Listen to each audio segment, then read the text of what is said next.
What's the meaning of choleric?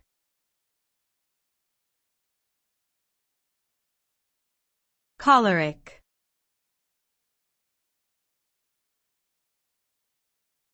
Choleric.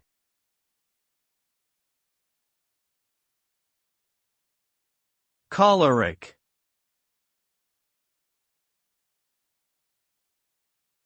Choleric.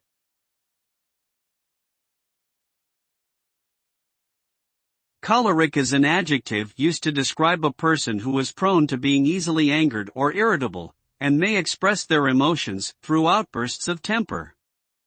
A choleric person is often regarded as hot-headed, impatient, and hard to please.